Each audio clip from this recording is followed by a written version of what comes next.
참된 가정이 참된 인간을 완성한다. 5. 나의 아내 한학자. 내가 아내를 처음 봤을 때 아내는 초등학교를 갓 졸업한 14살 어린 소녀였습니다. 교회에 오고 갈 때도 매번 다니던 길로만 다니고 목소리 한번 높이는 적 없어 눈에 띄지 않는 소녀였습니다. 어느 날 우리 식구인 홍순애 여사가 딸이라며 인사를 시켰습니다. 이름이 무엇이냐 하고 묻자 네, 저는 한학자라고 합니다 라고 또박또박 대답했습니다. 그런데 그 순간 나도 모르게 한학자가 대한민국에 태어났구나 하는 말을 3번이나 되풀이하고는 하나님, 한학자라는 훌륭한 여성을 한국에 보내주셨군요. 감사합니다 하며 기도했습니다. 그러고는 그녀를 바라보며 말했습니다. 한학자, 앞으로 희생을 많이 해야겠구나. 그녀를 보는 순간 그 모든 말이 저절로 튀어나왔습니다. 훗날 홍순애 여사는 그날 내가 왜 자신의 딸을 보고 3번씩이나 같은 말을 반복하는지 참 이상했다고 합니다. 아내는 그날의 짧은 만남을 용케 기억하고 있었습니다. 내가 독백처럼 한 이야기도 모두 잊지 않고 가슴 속에 담아두고 있었습니다. 자신의 앞날에 큰 계시를 받은 듯한 느낌이 들어 잊을 수가 없었다고 합니다. 아내의 어머니 홍순애 여사는 독실한 장로교 집안에서 태어나 기독교 신앙 속에 자랐습니다. 고향은 나와 같은 정주였지만 안주에서 살다가 6.25 전쟁 때 월남했다고 합니다. 우리 교회에 나올 당시 홍순애 여사는 춘천에서 헌신적인 신앙생활을 하며 딸을 아주 엄히 키웠습니다. 아내는 천주교에서 운영하는 간호 전문학교를 다녔는데 학교의 규율이 어찌나 엄격하든지 수녀 생활과 다름없었다고 합니다. 성품이 얌전했던 아내는 참된 신앙을 찾아다니며 정성을 들이던 어머니 설화에서 집과 학교만을 오가며 자랐습니다. 학교를 제외하고는 우리 교회에 나오는 것이 그녀의 유일한 외출이었던 셈입니다. 당시 40살이 다 되어가던 나는 결혼을 할 때가 다가왔음을 직감하고 있었습니다. 하나님께서 때가 되었으니 결혼하라고 말씀하시면 그대로 따를 뿐이었습니다. 1959년 10월부터 지성도 할머니가 중심이 되어 신부도 정해지지 않은 채 내 약혼 준비가 시작되었습니다. 7년 동안이나 누군지도 모를 내 아내를 위해 기도하던 우리 식구는 선생님, 제가 꿈속에서 한학자 양이 선생님의 신부가 되는 것을 보았습니다 라고 말했습니다. 또 지성도 할머니는 아이고 이게 무슨 꿈인가, 꿈속에 학이 수십 마리 날아오는 거라 손을 내저 쫓아도 자꾸 날아와서는 우리 선생님을 하얗게 덮으니 이게 무슨 징조란 말이요 하며 꿈 이야기를 했습니다. 그러던 중 이번에는 아내의 꿈에 내가 나타나서 그날이 가까웠으니 준비를 하라고 말하는 일이 일어났습니다. 꿈에서 아내는 지금까지 저는 하늘의 뜻대로 살아왔습니다. 앞으로도 하나님의 뜻이 무엇이든지 하나님의 종으로서 따르겠습니다 하고 다소곳하게 대답했다 합니다. 아내가 내 꿈을 꾸고 난 며칠 후 나는 홍순애 여사에게 딸을 데려오라고 했습니다. 14살 어린 소녀로 인사를 받은 후 공식적으로는 처음 만나는 자리였습니다. 나는 아내에게 그림을 그려보라고 했습니다. 그러자 망설임 없이 연필을 쓱쓱 놀리더니 내 앞에 펼쳐 보였습니다. 꽤 잘 그렸다 생각하며 아내의 얼굴을 보니 부끄러워하는 그 모습이 참 예뻤고 그림만큼 마음도 훌륭했습니다. 그날 나는 아내에게 참 많은 질문을 했습니다. 그때마다 아내는 당황하지도 않고 또박또박 대답했습니다. 며칠 후 나는 다시 아내를 불렀습니다. 무슨 일로 불려왔는지도 모른 채 내 앞에 선 그녀에게 내일 아침에 결혼식 한다고 말하니 그래요 하고는 더 이상 아무것도 묻지 않고 반대도 하지 않았습니다. 반대라는 것을 할 줄 모르는 사람 같았습니다. 그렇게 순하고 얌전했지만 하나님의 일에는 결심이 단단한 사람이었습니다. 1960년 3월 27일 우리는 약혼을 했고 보름이 채 지나지 않은 4월 11일에 혼례를 올렸습니다. 나는 사목안대를 쓰고 아내는 쪽두리를 썼습니다. 23살이나 어린 신부의 꼭 담은 입과 참한 얼굴이 단정해 보였습니다. 나와 결혼하는 일이 여러 결혼과는 다르다는 것을 잘 알고 있을 것이요. 우리가 부부의 인연을 맺는 것은 하나님께 받은 사명을 다해 참 부모가 되기 위한 것이지 세상 사람들처럼 남녀간의 행복을 위한 것이 아니요. 하나님은 참된 가정을 통해 천국을 이 세상에 펼치시길 바라시는 분이요. 우리는 앞으로 천국의 문을 열어주는 참된 부모가 되기 위한 힘든 길을 가야 하오. 역사의 이래로 아무도 그 길을 가본 적이 없으니 우리가 가야 할 길이 어떠할지는 나도 모르. 그러니 앞으로 7년 동안 당신으로서는 무척이나 견디기 힘든 일이 많을 것이요.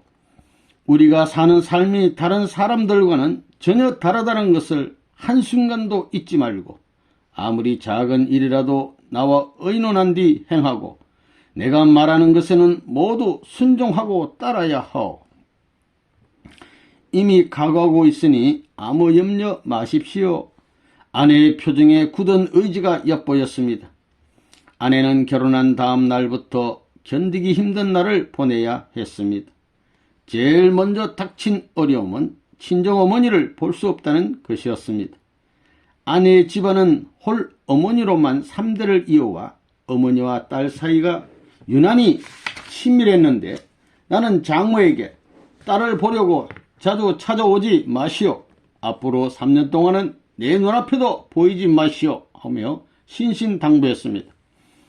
친정 어머니뿐 아니라 친척들과도 관계도 모두 끊으라고 했습니다.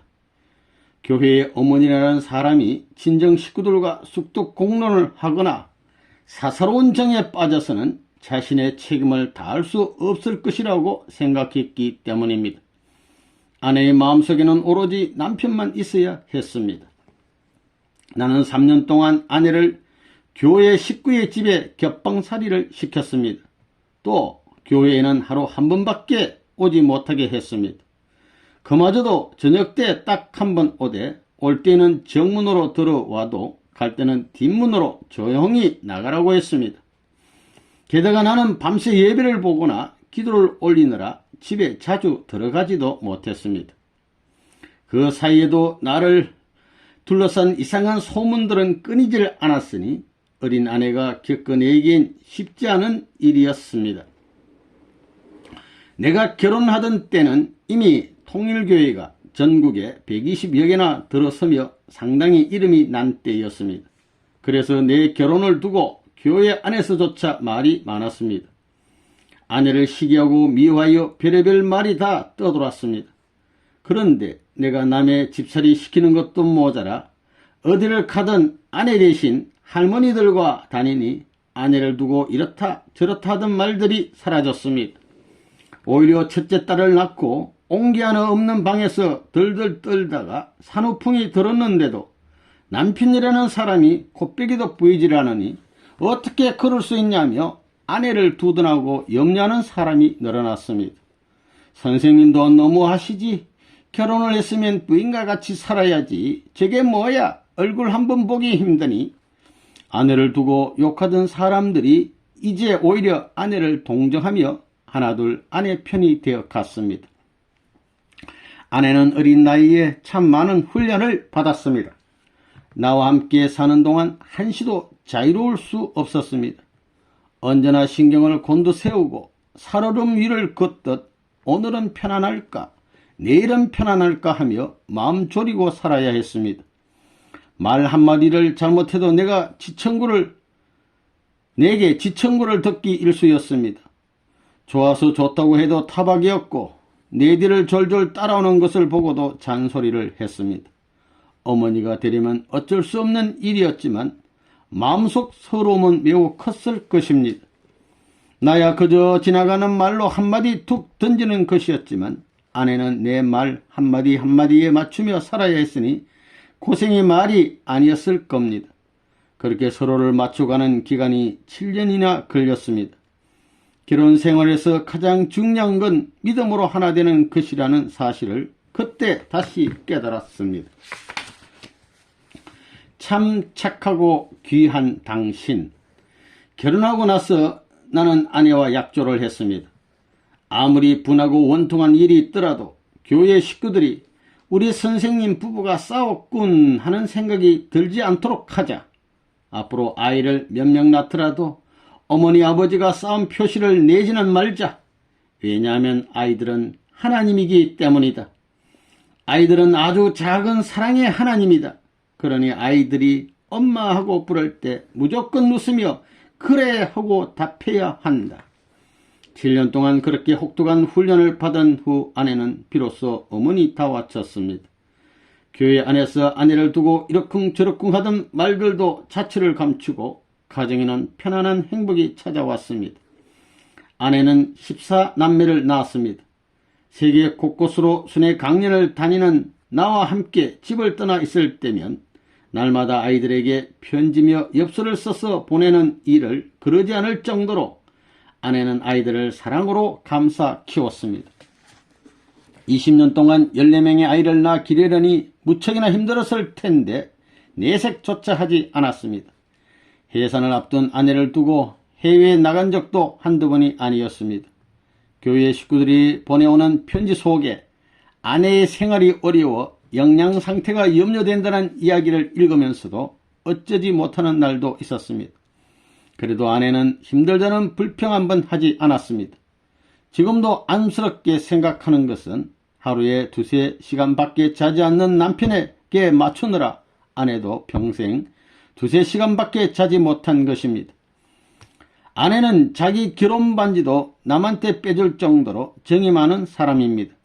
헐벗은 사람을 보면 옷을 사주고 배고픈 사람을 만나면 밥을 사주었습니다. 집에 선물이 들어오면 풀어보지도 않고 남한테 주워버리는 일도 다반사였습니다. 한 번은 네덜란드를 순방하는 중에 다이아몬드 가공 공장에 들를 기회가 있어 그동안 미안한 마음을 표현하고자 아내에게 다이아몬드 반지를 사준 적이 있습니다. 돈이 적으니 알이 큰 것을 사줄 수는 없었지만 내 눈에 좋아 보이는 것으로 큰맘 먹고 사준 것이었는데 그 반지조차 남에게 주어버렸습니다. 내가 아내의 빈 손가락을 보고 반지 어디 갔나 하니 가기는 어디 가요? 흘러갔지요 하더군요. 어느 날인가는 말도 없이 커다란 보자기를 꺼내 옷을 싸고 있는 아내를 발견하고는 이유를 물었습니다. 그건 뭘 하려고 그래? 쓸 데가 있어서 그래요. 자세한 이야기를 하지 않고 보자기를 몇 개씩 쌌습니다. 알고 보니 외국에 나가 있는 우리 선교사들에게 보내려는 것이었습니다. 이건 몽골 보따리, 이건 아프리카 보따리, 이건 파라과이 보따리 라며 배시시 웃는 아내의 마음이 참 어여뻐 보였습니다. 지금도 외국에 나가 있는 선교사들을 알뜰하게 살피는 것은 아내의 몫입니다. 아내는 1979년에 국제구호재단을 만들어 지금까지도 아프리카의 자이레와 시네갈, 코트디부아르와 같은 나라를 돌며 봉사활동을 하고 있습니다. 가난한 아이들에게 먹을 것을 나눠주고 아픈 사람에게 의약품을 전달하며 헐벗은 이웃에게는 옷가지를 구해줍니다. 우리나라에서도 1994년에 애원은행을 만들어 소년 소녀가 짱도끼와 무료 식당 운영, 북한 독포 돕기 등의 활동을 하고 있습니다. 또 아내는 오래전부터 여성단체 일도 하고 있습니다. 아내가 책임을 맡은 세계평화여성연합은 세계 80여 개 나라에 지국을 두고 있는 단체로 유엔에도 등록된 NGO입니다. 인류 역사에서 여성은 언제나 핍박받는 위치에 있었습니다. 그러나 이제 앞으로 다가올 세상은 여성의 모성과 사랑, 친화력이 바탕이 된 화해와 평화의 세계입니다. 여성의 힘이 세계를 구할 시기가 도래한 것입니다. 하지만 오늘날의 여성 단체들은 이상하게도 남성을 반대하는 것이 여성의 파워를 나타내기라도 하는 듯 남성들과 척을 지고 대립하려고만 합니다. 아내가 맡아 운영하는 여성 단체는 종교의 기반을 두고 사랑으로 평화세계를 열어가는 운동을 펼치고 있습니다. 가정을 깨고 뛰쳐나오는 여성 해방이 아니라 참된 가정을 지키며 사랑을 실천하는 여성 운동입니다. 효심을 가진 참된 딸로 자라 정절과 헌신으로 내조하는 아내가 되며 자녀를 올바르게 키워 사회를 위해 봉사하는 지도자가 되도록 이끄는 것이 아내의 꿈입니다. 아내가 벌이는 여성 운동은 곧 참다운 가정을 만들기 위한 것입니다. 내가 공적인 일로 바쁜 시기에 우리 아이들은 1년의 절반 가까이를 부모 없이 생활해야 했습니다. 부모가 없는 집에서 아이들은 교회 식구들과 공동체를 이루며 살았습니다. 집안에는 늘 교회 식구들이 가득했습니다. 우리 집 식탁은 항상 손님의 차지였고 아이들은 뒷전이었습니다. 이런 환경 때문에 우리 아이들은 여느 가정집 아이라면 느끼지 않았을 외로움을 많이 느끼며 자랐습니다. 그러나 그보다 더한 어려움은 아버지로 인해 겪어야 하는 고통이었습니다. 어디를 가든 이단 교주 문선명의 아들, 딸로 손가락질을 받았습니다. 나름대로 방황의 시간을 거쳤지만 아이들은 언제나 제 자리로 돌아와 주었습니다. 부모로서 세심하게 챙겨주지도 못했는데 하버드 대학교 졸업생이 5명이나 되니 고마울 따름입니다. 이제 아이들은 내가 하는 일을 도울 만큼 모두 장성했지만 나는 여전히 엄격한 아버지입니다. 지금도 아버지인 나보다 더 하늘을 잘 섬기고 인류를 위해 사는 사람이 되어야 한다고 가르칩니다. 웬만한 일에는 꿈쩍도 하지 않는 아내였지만 둘째 아들 흥진이의 죽음 앞에서는 힘들어 했습니다. 1983년 12월의 일이었습니다. 나는 아내와 함께 전남 광주에서 열린 성공 걸기 대회에 참석 중이었습니다. 홍진이가 교통사고를 당해 병원으로 실려갔다는 국제 전화를 받고 이튿날 바로 뉴욕으로 갔지만 병실에 누워있는 홍진이는 이미 의식이 없었습니다. 언덕길을 과속으로 내려오던 트럭이 급하게 브레이크를 밟다가 옆으로 밀리면서 일어난 사고였습니다. 홍진이 차에는 절친한 친구 2명이 같이 타고 있었습니다. 자신의 목숨이 위태로운 다급한 상황 속에서도 홍진은 핸들을 급히 오른쪽으로 꺾어 자신이 앉은 운전석을 트럭과 맞부딪히게 하고 옆자리에 앉았던 친구들의 목숨을 구했습니다.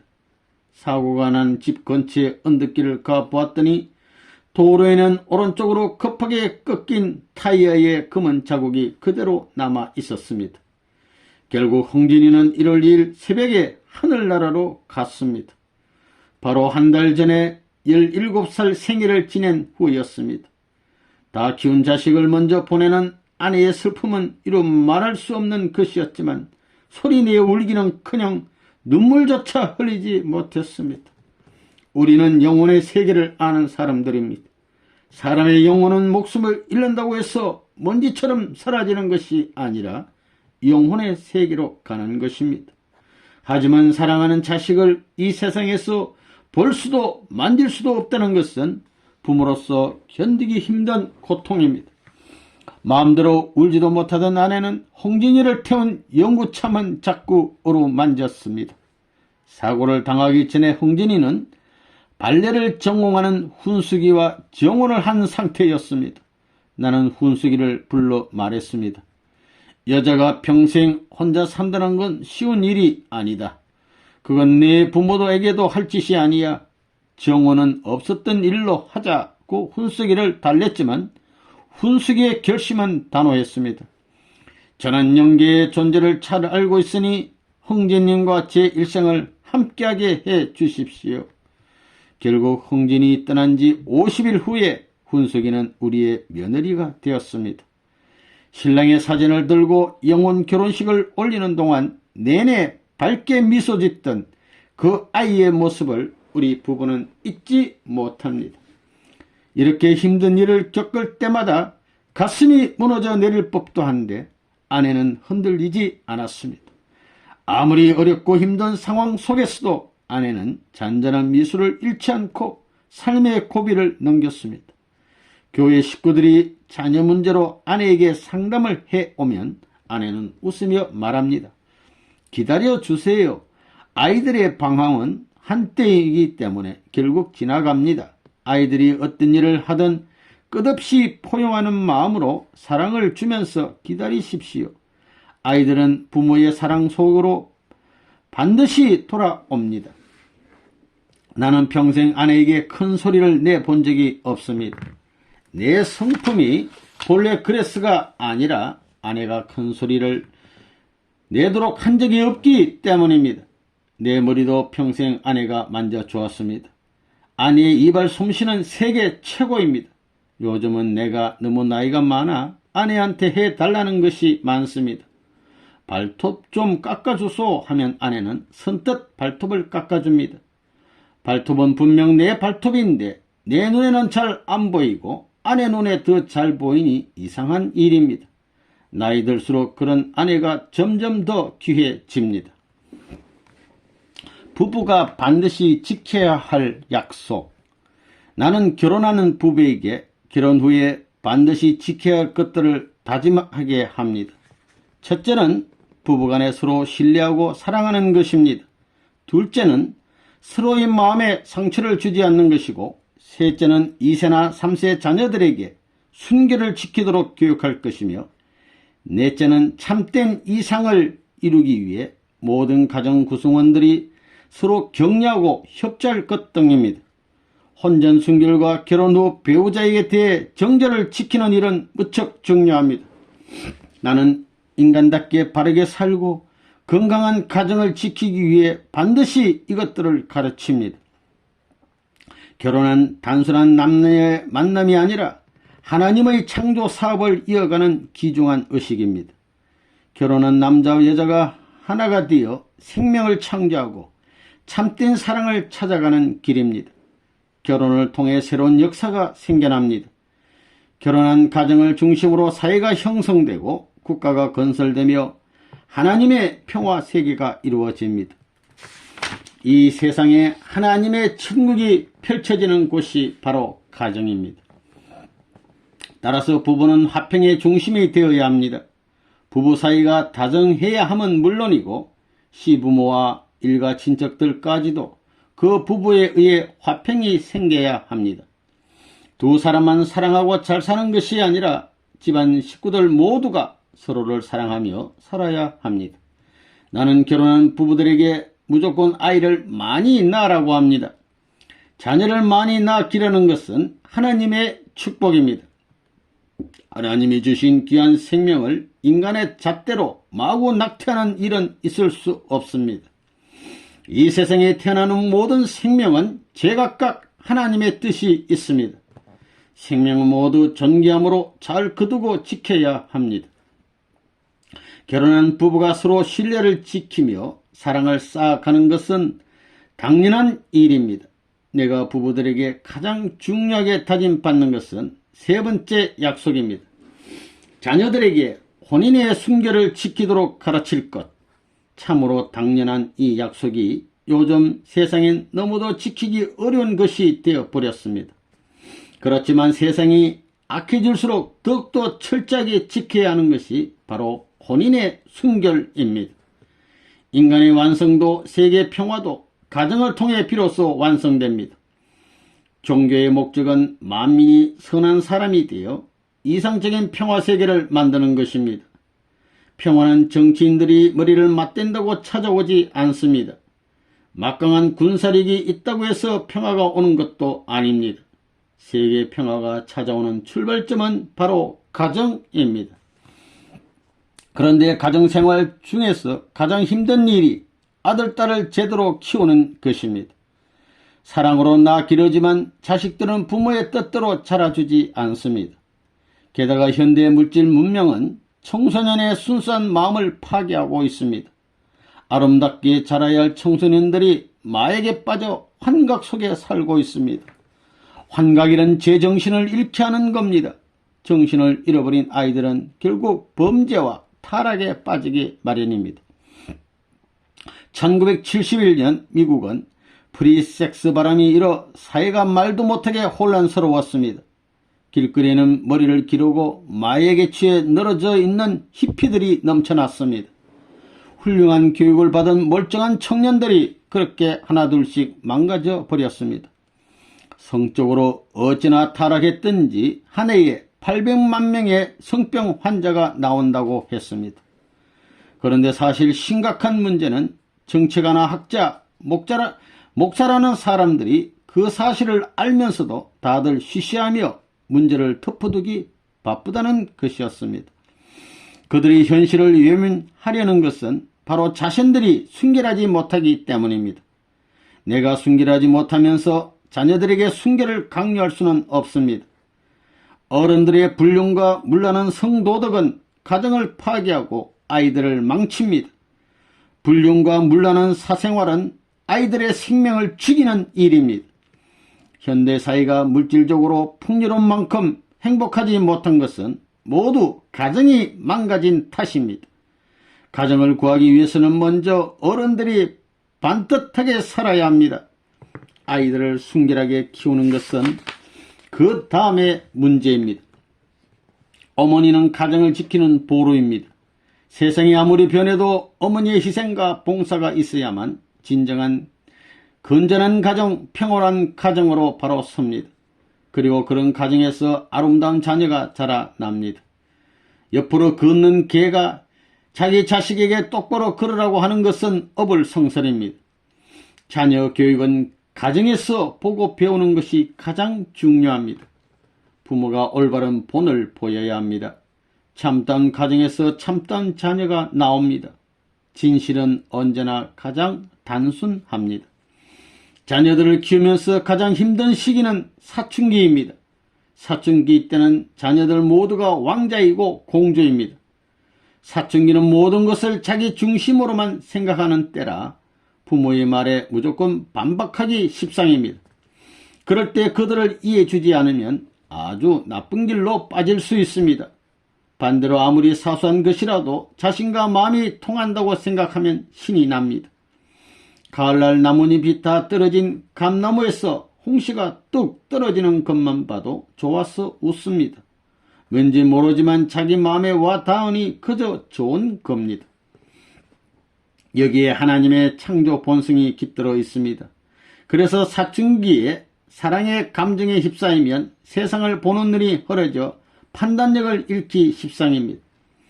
사춘기의 처녀와 총각이 서로 만나 이야기를 하면 가슴이 뛰고 심장에 변화가 옵니다. 그럴 때 그 마음을 하나님의 기준에 맞추지 않으면 피연코 악의 세계에 물들게 됩니다. 몸을 제어할 수단이 없어져 버리기 때문입니다. 마음의 눈과 몸의 눈이 하나가 되어 움직입니다. 사랑의 코를 갖게 되면 평소에 싫어하던 냄새도 좋아집니다. 사랑의 입을 가지면 평소에 싫어하던 맛까지 좋아집니다. 밤을 새우면서까지 사랑의 이야기를 듣고 싶어 합니다. 사랑하는 사람을 자꾸만 만지고 싶어집니다. 사춘기가 되어 사랑의 감정에 휩싸일 때는 눈이 이상해지고 판단력이 없어집니다. 사춘기 때의 영과 육체의 세포들은 모두 문을 활짝 열고 사랑을 반겨 맞습니다. 사랑을 하게 되면 행복해지니 얼씨구나 하고 무조건 달려들게 되어 큰일이 아닐 수 없습니다. 사랑의 문은 때가 되어야 열리는 법입니다. 문이 열리는 때를 기다려야 한다는 걸 알아야 합니다. 부모들은 사춘기 자녀들한테 이런 것을 정확하게 가르쳐야 합니다. 사랑은 하나님을 닮아가는 과정이지 세상에서 말하는 대로 제멋대로 즐기는 게 아닙니다. 사랑은 주고 잊어버리는 것입니다. 가정은 하나님이 창조하신 유일한 기관입니다. 또한 인류가 서로 사랑하며 평화롭게 사는 것을 배우는 사랑의 학교이자 세상의 평화의 왕궁을 세우기 위한 훈련 도장입니다. 위하는 남편과 위하는 아내로서, 그리고 영원한 사랑의 길을 가기 위한 부부로서 그 책임을 배우는 곳입니다. 가정은 세계 평화를 위한 베이스 캠프이므로 아들, 딸들이 평생 우리 어머니, 아버지가 싸우는 모습을 한 번도 보지 못했다고 말할 정도가 되어야 합니다.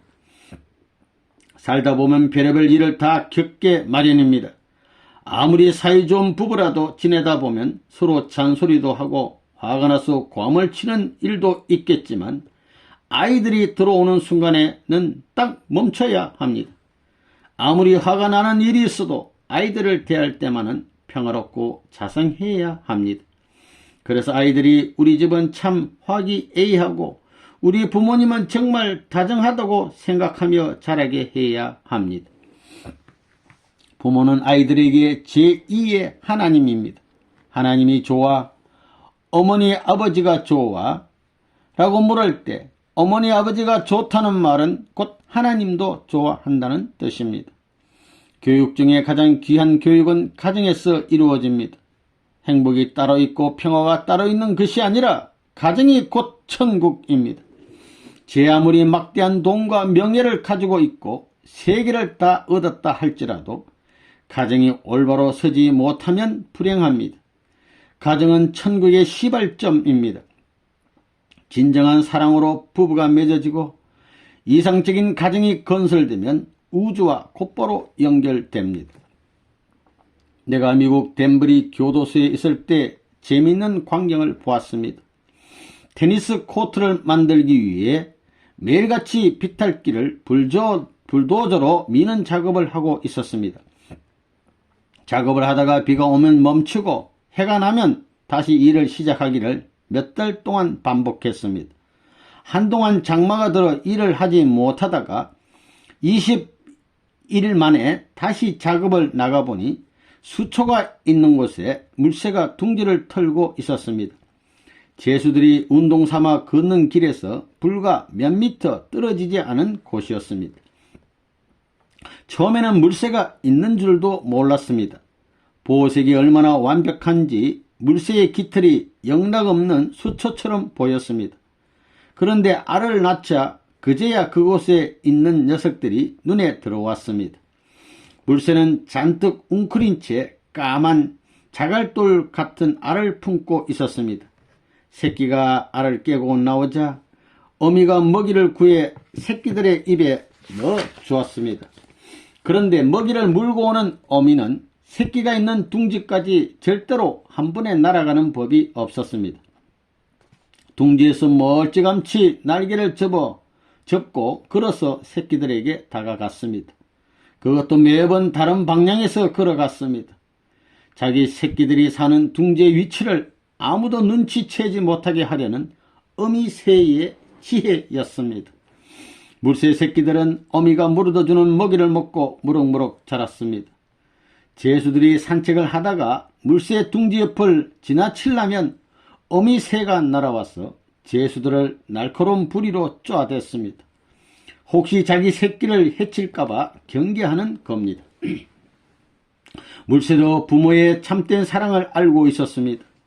참된 사랑은 자기의 생명까지도 버릴 수 있는 것이며 거기에는 어떠한 계산도 없습니다. 생명까지 버리면서 새끼를 지키려는 그 마음이 바로 참된 사랑입니다. 부모는 아무리 힘들어도 사랑의 길을 갑니다. 사랑 앞에 자기의 목숨을 묻고 가는 것이 바로 부모의 마음이고 참된 사랑인 것입니다. 사랑의 본질은 위함을 받겠다는 마음을 버리고 남을 위해 전체를 위해 먼저 베풀고 위하는 것입니다. 주고도 주었다는 사실 자체를 아예 잊어버리고 끊임없이 베푸는 것이 사랑입니다. 그것은 기쁨으로 주는 사랑입니다. 어머니가 자식을 품에 안고 젖을 먹일 때 느끼는 기쁨의 심정이 바로 그것입니다. 부모는 사랑하는 자식을 위해 뼈가 녹아나도록 고생을 하면서도 힘든 줄을 모릅니다. 그만큼 자식을 사랑하기 때문입니다. 진정한 사랑은 하나님으로부터 시작되고 또 부모로부터 오는 것입니다. 그러므로 부모가 너희들이 서로를 좋아하는 것은 부모의 언덕으로 말미암은 것이다 하면 자녀들은 부모님께 나를 이렇게 길러 이런 상대를 얻어주지 않았다면 큰일 날 뻔했습니다 하고 대답해야 합니다. 가정은 사랑의 보따리입니다. 천국에 가서 그 보따리를 풀어보면 그 속에서 좋은 아버지와 어머니가 튀어나옵니다. 아름다운 자식이 튀어나옵니다. 자애로운 할머니와 할아버지가 튀어나옵니다. 그것이 바로 사랑의 보따리입니다. 가정은 하나님의 이상이 실현되는 공간이며 하나님이 하시는 일의 완성을 볼 수 있는 곳입니다. 하나님의 뜻은 사랑이 실현되는 세계를 만드는 것이고 가정은 하나님의 사랑이 넘치는 곳입니다. 가족이란 말만 떠올려도 절로 입가에 웃음이 떠오릅니다. 그곳에 나를 진정으로 위해주는 참된 사랑이 넘치기 때문입니다. 참된 사랑은 사랑을 주고 그리고 사랑을 주었다는 것조차 잊어버리는 것입니다. 부모가 자식을 위해 주고 할머니 할아버지가 손자에게 베푸는 사랑이 참된 사랑입니다. 나라를 위해 목숨을 바치는 것이 참된 사랑입니다. 평화로운 가정은 천국의 기초. 서양 사람들은 참 외롭게 살아갑니다. 자녀들은 18살만 되면 집을 떠나서 크리스마스 때나 삐쭉 얼굴을 보이면 그뿐이고 부모를 찾아가 안부를 묻는 일도 거의 없습니다. 결혼을 하면 아예 독립해서 살다가 혼자 생활할 수 없을 정도로 나이가 들면 요양원으로 갑니다. 그래서 서양 노인들은 동양의 문화를 부러워합니다. 동양 사람들은 할머니 할아버지를 집안의 어른으로 모시고 함께 살던데 정말 보기 좋더군요. 자식들이 나이 많은 부모들을 공양하고 그래야 사람 사는 맛이 나지. 요양원에 누워 자식들 얼굴도 못 보고 세월이 가는지도 모르는 채 목숨만 부지하면 뭐합니까? 하고 한탄하는 노인들이 한둘이 아닙니다. 그런데 서양 노인들이 그토록 부러워하는 동양적인 가정관이 점점 무너지고 있습니다. 언젠가부터 시작된 서양 바람 때문에 수천 년을 내려오던 우리 전통을 스스로 내팽개친 것입니다. 우리의 옷을 버리고 우리 음식을 버리고 우리의 가정을 버렸습니다.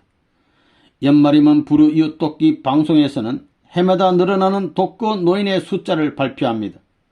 그런 뉴스를 볼 때마다 안타까운 마음을 가눌 수가 없습니다. 가정은 식구들이 함께 모여 사는 곳입니다.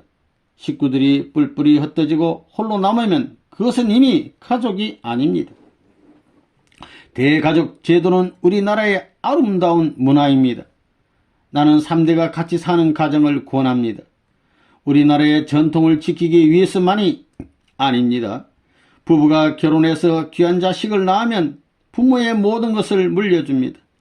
그러나 부모가 물려줄 수 있는 것에는 한계가 있습니다. 부모는 현재를, 자녀는 미래를 상징합니다. 그리고 조부모는 과거의 역사를 대표합니다. 따라서 조부모와 부모 그리고 자녀가 함께 살아야만 과거와 현재를 아우르는 운세를 모두 물려받을 수 있습니다. 할아버지를 사랑하고 존경하는 것은 과거의 역사를 이어받고 과거의 세상을 배우는 것입니다. 자녀는 부모에게 현재를 사는 귀한 지혜를 배우고 부모는 자녀를 사랑하며 미래를 대비합니다. 할아버지는 하나님을 대신하는 자리입니다. 아무리 똑똑한 청년이라도 넓은 세상의 비밀을 다 알지는 못합니다. 사람이 나이를 먹으면 자연스럽게 깨닫게 되는 온갖 인생의 비밀을 젊은 사람이 알 수는 없습니다. 할아버지가 가정의 역사가 되는 이유가 바로 여기에 있습니다. 할아버지는 과거 오랜 시간 동안 몸소 겪으며 깨달은 살아있는 지혜를 손자들에게 전달하는 귀한 스승입니다. 세상에서 가장 나이 많은 할아버지는 바로 하나님입니다. 그러니까 할아버지의 사랑을 받고 또 그분을 위하는 삶이 곧 하나님의 사랑을 깨닫고 위하는 삶입니다. 이러한 전통을 지켜야 하나님 나라의 비밀 창고를 열고 사랑의 보물을 받을 수 있습니다. 나이 많은 사람을 외면하는 것은 그 나라의 국민성을 버리는 것이며 민족의 뿌리를 외면하는 것과 같습니다. 가을이 되면 밤나무는 수분이 점점 말라가며 잎이 떨어집니다. 밤송이도 껍데기가 벗겨지고 알밤을 감싼 속껍질도 말라버립니다. 이것이 다름 아닌 생명의 순환입니다. 사람도 이와 같습니다. 아기로 태어나 부모의 사랑을 받고 자라서 좋은 배필을 만나 결혼을 합니다. 이것이 모두 사랑으로 이루어진 생명의 고리입니다. 그러다가 나이 들어 말라붙은 밤송이처럼 되어갑니다. 우리 모두가 마찬가지입니다. 노인은 따로 있는 것이 아니라 나이가 들면 우리 모두가 노인이 되는 것입니다. 아무리 노망난 노인이라 해도 함부로 대해서는 안 됩니다. 가화 만사성이란 말을 기억해야 합니다. 가정이 평화로우면 만사가 잘 풀리는 법입니다.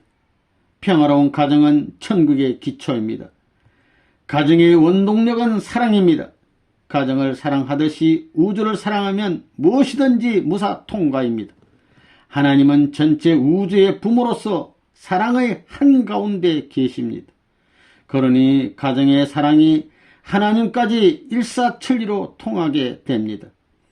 가정이 사랑으로 완성되어야 우주가 완성됩니다. 얼어붙은 시아버지의 마음을 녹인 10년의 눈물. 일본인 며느리가 밀양의 효부가 됐다는 기사가 여러 일간지에 일제히 실린 적이 있었습니다. 종교단체의 소개로 집안의 반대를 무릅쓰고 한국에 시집온 일본인 며느리가 거동이 불편한 시어머니와 연로한 시아버지를 지성으로 복양하여 주위 사람들의 추천으로 효부상을 받았다는 내용입니다. 그녀는 결혼 첫날부터 지체장애 2급으로 하반신 불구인 시어머니를 등에 업고 병원을 전전하며 병수발을 들었습니다. 시부모님을 모시느라 고향 한번 마음 놓고 가보지 못한 그녀는 마땅히 해야 할 도리를 했을 뿐이라며 효부상을 받은 것에 대해 오히려 민망해했다고 합니다. 그 일본인 며느리는 우리 교회의 교차 결혼을 통해 우리나라에 온 야시마 가즈코입니다.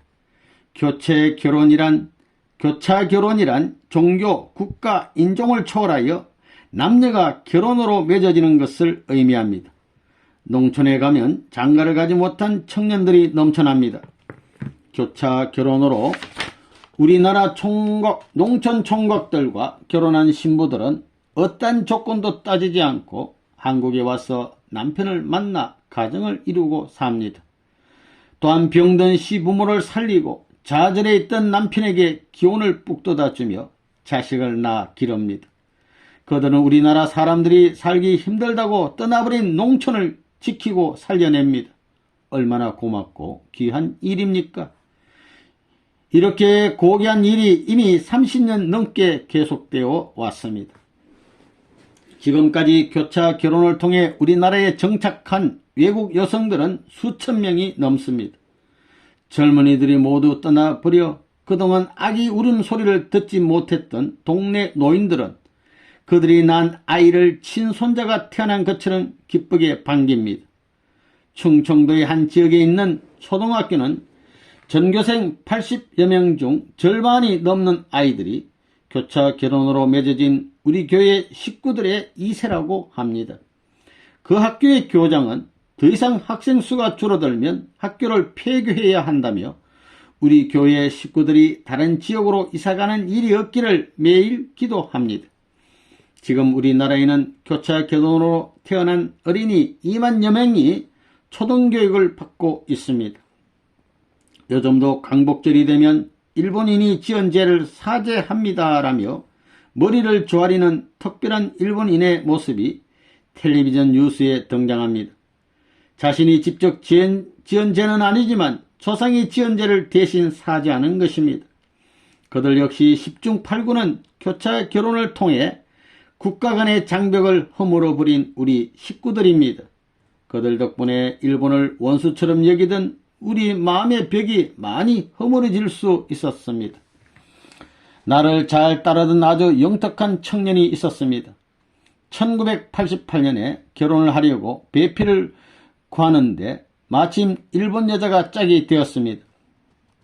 청년의 아버지는 하필이면 일본 여자를 며느리로 맞아야 하다니 하며 말을 잇지 못했습니다.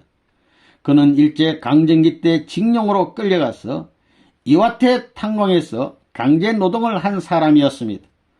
어찌나 일이 힘들었든지 죽음을 무릅쓰고 탄광을 탈출한 그는 시모노세키까지 몇십일 동안 걸어가서 부산 가는 배를 얻어 타고 가까스로 고국으로 돌아왔습니다. 그러니 일본에 대한 정오가 하늘에 닿을 정도였습니다. 이 불효막심한 놈 같으니라고 우리 집 족보에서 당장 빼버리겠다.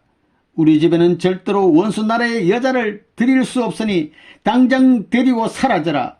너하고는 짝이 맞지 않는 짝이니 집을 나가든지 죽든지 알아서 해라. 아버지의 태도는 강경했습니다. 하지만 청년은 자신의 뜻을 관철시켜 일본 신부와 결혼을 한 후 나간에 있는 고향집으로 신부를 데리고 갔습니다. 아버지는 대문도 열어주지 않았습니다. 어쩔 수 없이 두 사람의 결혼을 받아들인 후에도 며느리를 향한 구박은 계속됐습니다. 며느리가 힘들어할 때마다 너희가 나한테 한 것에 비하면 이건 아무것도 아니다. 이럴 줄 모르고 우리 집에 시집 왔느냐며 면박을 주었습니다. 또 시아버지는 명절에 온 가족이 모일 때마다 일본 며느리를 곁에 앉혀놓고는 이와테 탄광 시절의 얘기를 하고 또 했습니다. 그때마다 며느리는 아버님 제가 일본을 대신하여 사죄 드립니다. 잘못했습니다 하고 눈물을 흘리며 용서를 빌었습니다. 일본 며느리는 시아버지의 한이 계속되는 동안 지겹도록 반복되는 이야기를 끝까지 들어주고 한없이 머리를 조아렸습니다. 그렇게 10년쯤 지난 후에야 시아버지는 며느리에 대한 박해를 멈추었습니다. 원수를 대하듯 하던 차가운 태도가 누그러들며 며느리를 예뻐하는 모습에 놀란 식구들이 물었습니다. 요즘엔 며느리한테 왜 그렇게 다정히 하십니까? 일본 여잔데 밉지 않으세요? 이젠 안 미워. 내 마음속에 쌓였던 한이 다 풀렸거든. 그동안 나는 며느리를 미워한 것이 아니야. 징용 가서 쌓인 한을 괜히 며느리한테 퍼부은 거지. 이 아이 덕분에 내 한이 다 풀렸어. 이제부터는 내 며느리니까 예뻐해야지. 일본인들이 지은 죄를 며느리가 대신 갚은 것입니다. 이것이 인류가 평화 세계로 가는 속죄의 길입니다. 결혼의 진정한 의미. 이상적인 평화 세계를 이루는데 교차 결혼보다 빠른 길이 없습니다. 다른 방법으로는 시간이 얼마나 걸릴지 계산도 할 수 없는 일들이 교차 결혼으로 두어 세대만 가면 기적처럼 이루어집니다. 그러니 평화의 세계가 좀 더 빨리 올 수 있도록 국경을 넘어서 서로 원수로 여기는 나라의 사람들과 결혼해야 합니다. 원수의 나라에서 태어난 사람과 결혼하기 전에는 저 나라 사람들은 보기도 싫어하겠지만 그 나라 사람이 남편이 되고 아내가 되면 반은 이미 그 나라 사람이 되어 모든 미움이 눈 녹듯이 사라집니다. 그렇게 2대 3대를 유지하면 미움은 완전히 뿌리 뽑힙니다. 교차 결혼은 국가를 넘어서는 결혼만 이야기하는 것이 아닙니다. 종파가 다른 사람들을 결혼시키는 일도 국경을 무너뜨리는 것만큼 중요한 일입니다. 사실 국경을 넘어서는 것보다 더 힘든 일이 다른 종파 간의 결혼입니다. 그렇게 서로 분쟁을 일삼는 종파끼리도 결혼을 하면 종파를 넘어서서 화합하게 됩니다. 교차 결혼을 하면 사람 문화가 다르다고 굳게 문을 걸어 잠그는 경우가 없습니다. 백인과 흑인이 서로 결혼하고 일본인이 우리나라 사람과 결혼하고 아프리카 사람과도 결혼합니다. 그렇게 교차 결혼하는 숫자가 100만이 넘고 1000만이 넘습니다. 이를 통해 완전히 새로운 혈통이 생기고 있습니다. 백인과 황인과 흑인을 넘어서는 완전히 새로운 인간의 원류가 탄생하는 것입니다. 젊은이들에게 결혼의 신성한 의미와 가치를 가르치는 일은 무엇보다 중요합니다. 지금 우리나라는 세계에서 가장 출산율이 낮은 나라 중 하나입니다. 아이를 낳지 않는 것은 위험한 일입니다. 후손이 끊긴 나라에는 미래가 없습니다. 나는 젊은이들에게 순결한 청소년기를 거쳐 축복받는 결혼을 한 뒤에 자녀를 최소한 3명 이상은 낳아서 기르라고 가르칩니다. 자녀는 하나님이 주시는 축복입니다. 자녀를 낳아 기르는 일은 하늘나라의 시민을 키우는 일입니다. 그러니 젊은 시절을 문란하게 보내면서 함부로 낙태를 하는 것은 큰 죄입니다. 결혼은 나를 위해서가 아니라 상대를 위해서 하는 것입니다. 결혼할 때 잘난 사람, 예쁜 사람만 찾는 것은 잘못된 생각입니다. 인간은 남을 위해 살아야 합니다. 결혼을 할 때도 그 원칙은 잊지 말아야 합니다. 아무리 못난 사람이라도 미인보다 더 사랑하겠다는 마음으로 결혼해야 합니다. 복 중에 가장 귀한 복은 하나님의 사랑입니다. 결혼은 그 복을 받고 실천하는 것입니다. 그 귀한 뜻을 알고 참사랑 안에서 결혼 생활을 하며 참된 가정을 이루어야 합니다.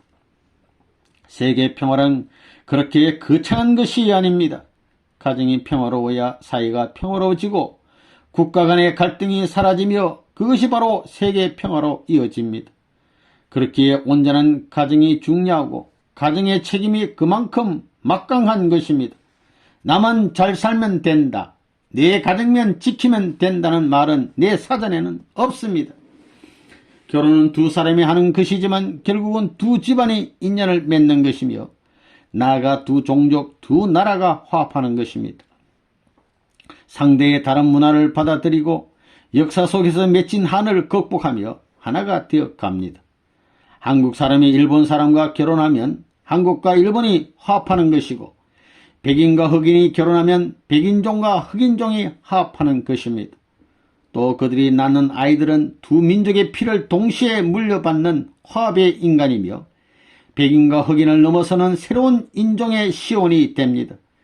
이렇게 몇 세대만 지나면 국가나 인종 간의 분열이나 반목이 없어지고 온 인류가 한 가족이 되어 평화로운 세상을 만들 수 있습니다. 요즘 들어 외국인과 혼인이 늘어나면서도 우리나라도 국적과 종교가 다른 사람들이 만나 가정을 이루는 일이 많아졌습니다. 새로운 말로 다문화 가정이라고 부르더군요. 서로 다른 환경에서 성장한 남녀가 가정을 이루고 다정하게 살기는 그리 쉽지 않습니다. 더구나 우리처럼 단일 문화권에서 교차 결혼한 부부가 행복하게 살려면 서로를 이해하고 아껴주는 노력이 많이 필요합니다. 교차 결혼한 우리 식구들이 다른 사람들과 사랑을 나누며 성공적인 결혼 생활을 할 수 있는 것은 하나님을 중심으로 맺어졌기 때문입니다. 다문화 가정이 잘 정착될 수 있도록 지역사회 단체에서는 한국말도 가르치고 우리 문화도 소개하는 프로그램을 운영합니다. 하지만 결혼에 대한 생각이 바뀌지 않는 한 그런 노력은 모두 부질없는 것입니다. 내가 왜 이 남자와 결혼한 걸까? 이 남자와 결혼하지 않았으면 내 인생이 더 나아졌을 텐데 하는 마음을 갖고 있다면 결혼 생활은 지옥과 같습니다. 한국말과 한국 문화를 가르치는 것보다 시급한 일은 결혼을 올바르게 이해하는 것입니다. 결혼은 그저 혼기가 찬 남녀가 만나 살림을 합하는 것이 아닙니다. 결혼은 희생 위에 세워집니다. 남자는 여자를 위하고 여자는 남자를 위해야 합니다. 내 이기심이 모두 사라질 때까지 끝없이 상대를 위해야 합니다. 그렇게 희생하는 마음이 사랑입니다. 여자와 남자가 만나서 즐겁고 좋은 것이 사랑이 아니라 생명을 바치는 것이 사랑입니다. 그런 각오를 한 뒤에 결혼을 해야 합니다. 참된 사랑은 참된 가정에서 남녀가 아무리 사랑을 하더라도 행복한 가정이 완성되려면 반드시 집안의 울타리가 되는 부모가 있고 아끼는 자녀가 있어야 합니다. 가족이라는 울타리가 튼튼할 때 그 보금자리는 비로소 행복해집니다. 제 아무리 대단한 사회적 성공을 거두었다 하더라도 가족의 울타리가 무너지면 불행해지기 마련입니다. 사랑의 바탕은 서로가 서로를 위해 모든 것을 바치는 희생의 마음입니다. 부모의 사랑이 참된 사랑인 것은 가진 것을 모두 내주고도 또 주고 싶어하는 사랑이기 때문입니다. 자식을 사랑하는 부모는 베푼 것을 기억하지 않습니다. 내가 너에게 언제 고무신을 사주고 옷을 사줬으며 너를 위해 피땀을 흘렸는데 그 값이 얼마라고 치부책에 적어놓는 부모는 단 한 명도 없습니다. 오히려 자신이 가진 것을 모두 주고도 내가 너한테 이것보다 더 해주지 못해 정말 미안하다라고 말하는 것이 부모입니다. 어릴 적에 양봉을 하시던 아버지를 따라다니며 벌꿀들이 노는 모습을 많이 보았습니다. 꽃밭을 넘나들던 꿀벌이 꿀 냄새를 맡으면 꽃송이의 다리를 단단히 붙이고 꽁무니를 뒤로 쭉 뺀 채 주둥이를 꽃술에 박고 꿀을 빨아 먹습니다. 그럴 때 벌에게 다가가 꽁무니를 확 잡아 빼더라도 꿀에서 떨어지지 않습니다. 목숨을 걸고 꿀을 지키는 것입니다. 가정을 일구고 사는 부모의 사랑이 바로 꿀벌과 같습니다. 자기 생명이 끊어진다 해도 자식을 향한 사랑의 줄을 놓지 않습니다.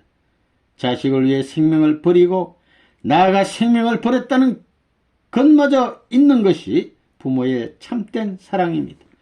아무리 길이 멀고 험해도 부모는 기꺼이 그 길을 갑니다.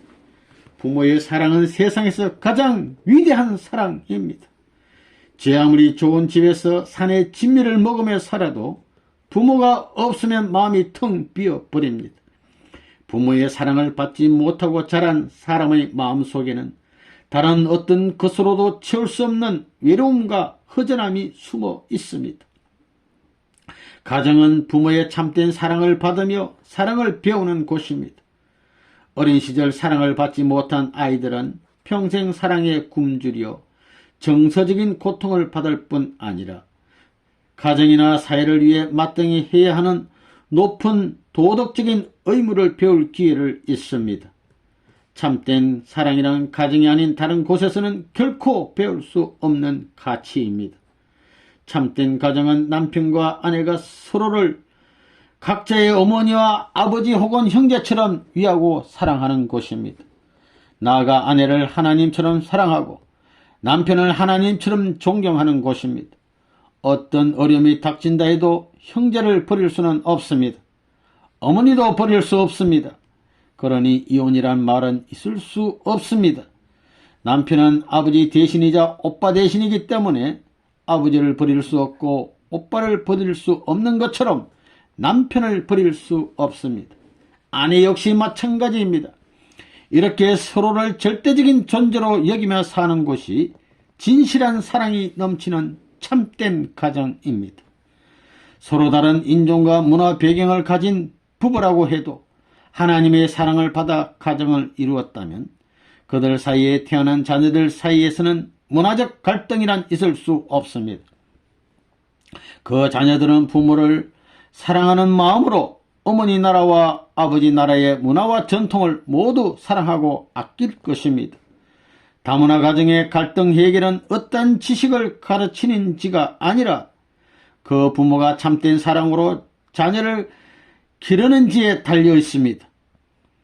부모의 사랑은 자녀의 살과 뼈 속에 이슬처럼 스며들어 어머니 나라와 아버지 나라를 하나로 받아들이고 훌륭한 세계인으로 자라게 하는 걸음이 됩니다. 가정이란 인류애를 배우고 가르치는 학교입니다. 부모의 따뜻한 사랑을 받으며 자란 자녀는 밖에 나가면 집에서 배운 대로 어려운 처지에 있는 사람을 사랑으로 돌볼 것입니다. 또 형제 자매 간의 정다운 사랑을 나누며 자란 사람은 사회에 나가 이웃과 두터운 정을 나누며 살아갈 것입니다. 사랑으로 양육된 사람은 세상 어떤 사람도 가족처럼 여깁니다. 남을 내 식구처럼 받들고 내 것을 나눠주는 사랑의 마음은 참된 가정에서 시작됩니다. 가정이 중요한 또 하나의 이유는 가정이 세계로 확대되기 때문입니다. 참된 가정은 참된 사회, 참된 국가, 참된 세계의 시작이며 평화세계, 하나님 나라의 출발점입니다. 부모는 아들, 딸을 위해 뼈가 녹아 없어지도록 일합니다. 그렇지만 단순히 내 자녀만 먹이려고 일하는 것은 아닙니다. 사랑을 넘치게 받은 사람은 남을 위하고 하나님을 위하여 일할 수 있습니다. 가정은 넘치도록 사랑을 주고 또 주는 곳입니다. 가정은 식구를 감싸는 울타리일 뿐 사랑을 가두는 곳이 아닙니다. 오히려 가정의 사랑은 넘치고 넘쳐 밖으로 끊임없이 흘러나가야 합니다. 아무리 사랑이 넘쳐 흘려도 가정의 사랑은 마르지 않습니다. 하나님께 받은 것이기 때문입니다.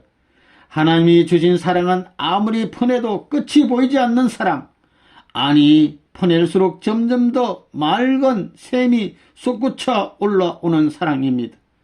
그 사랑을 먹고 자란 사람은 누구든지 참된 인생을 살 수 있습니다. 사랑의 무덤을 남기고 가야. 참된 인생은 개인의 사사로운 욕심을 버리고 공리를 위해 사는 삶입니다.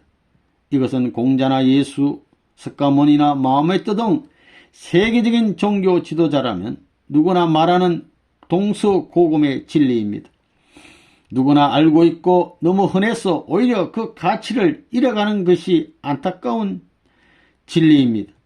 그러나 제 아무리 세월이 지나고 세상이 바뀌어도 이 진리만큼은 변하지 않습니다. 세계가 아무리 급속도로 변한다고 해도 사람이 살아가는 본질은 바뀌지 않기 때문입니다. 자신의 가장 친한 선생은 자기 마음입니다. 가장 친한 친구보다 귀하고 부모보다 귀한 것이 자기 마음입니다. 그러니 평생 살아가면서 가장 친한 선생인 마음에게 내가 지금 잘 살고 있느냐 하고 수시로 물어야 합니다.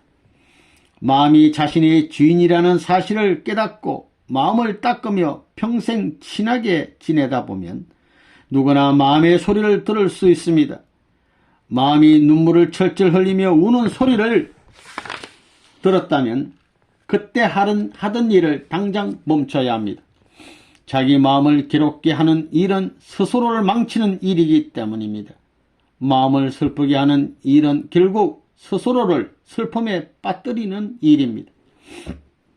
마음을 맑게 닦으려면 세상과 떨어져서 나와 내 마음 단둘이 대면하는 시간이 반드시 있어야 합니다. 무척 외로운 시간이기도 하지만 마음과 친해지는 순간이야말로 나 자신이 마음의 주인이 되는 기도의 자리이며 명상의 시간입니다. 주위의 소란스러움을 물리치고 생각을 차분하게 가라앉히면 마음속 가장 깊은 곳이 보입니다. 마음이 내려앉는 그 깊은 자리까지 내려가기 위해서는 많은 시간과 공력을 들여야 합니다. 하루아침에 이루어지는 일은 없습니다. 사랑이 자기를 위한 것이 아니듯 행복과 평화도 자기를 위한 것이 아닙니다. 상대가 없는 사랑이 없듯이 상대가 없는 이상과 행복, 평화도 없습니다. 이 모든 것은 남과의 관계에서 비롯되는 것입니다. 혼자 사랑해서 할 수 있는 것은 아무것도 없으며 혼자 훌륭한 이상을 꿈꾼들 이룰 수 있는 것은 아무것도 없습니다. 혼자서는 행복할 수도 평화를 말할 수도 없습니다. 반드시 상대가 있어야 한다는 것은 나보다 그가 더 중요하다는 의미입니다. 어린 아이를 등에 업은 어머니가 사람들이 지나다니는 지하철 입구에 쪼그리고 앉아 김밥을 파는 모습을 본 적이 있을 것입니다. 아침 출근 시간에 맞춰 김밥을 팔려고 그 어머니는 밤을 새워가며 김밥을 만들고는 칭얼대는 아이까지 둘러엎고 나왔습니다.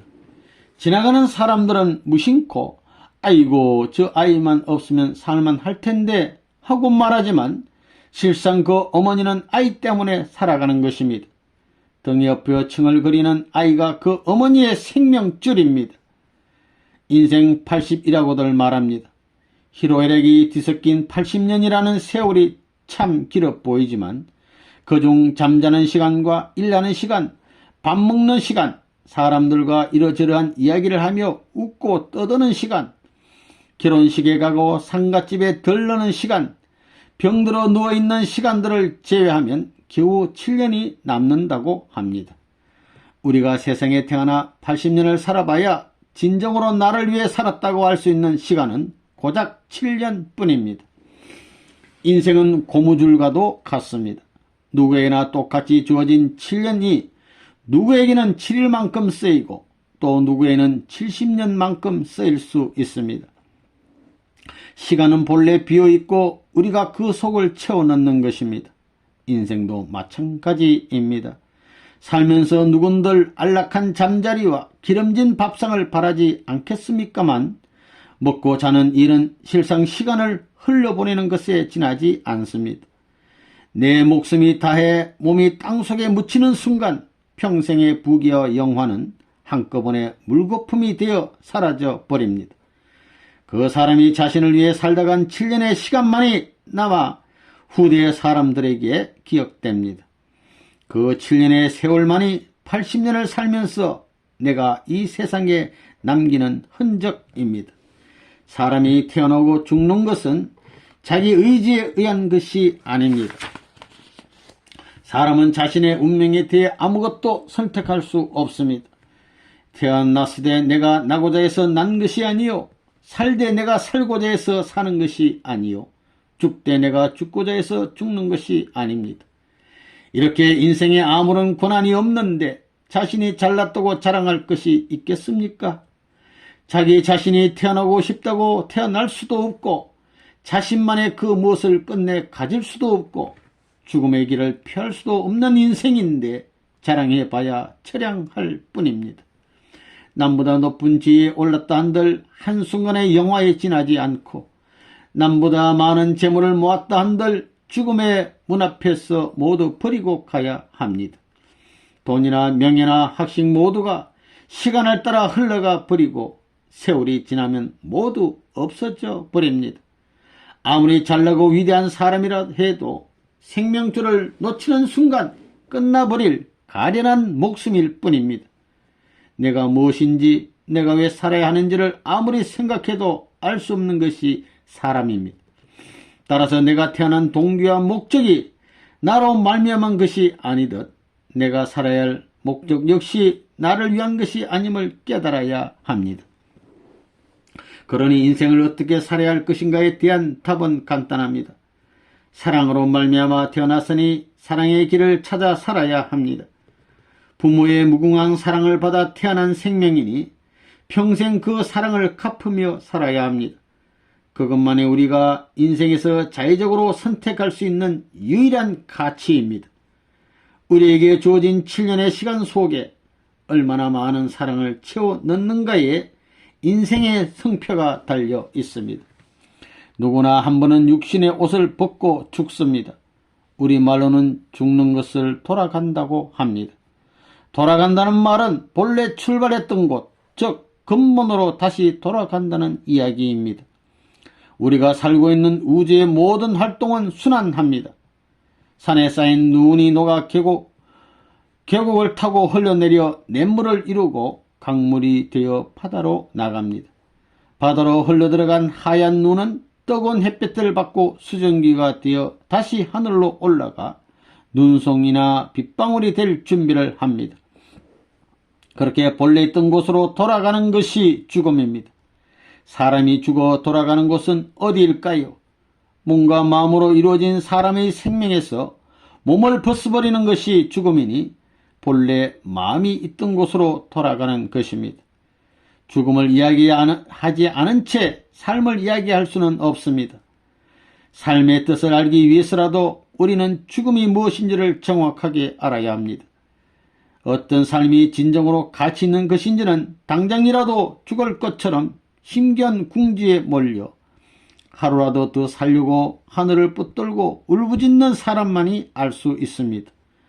그렇게 귀한 하루하루를 우리는 어떻게 살아야 하겠습니까? 누구나 건너야 할 죽음의 경계를 넘기 전에 반드시 이루어야 할 것들은 또 무엇입니까?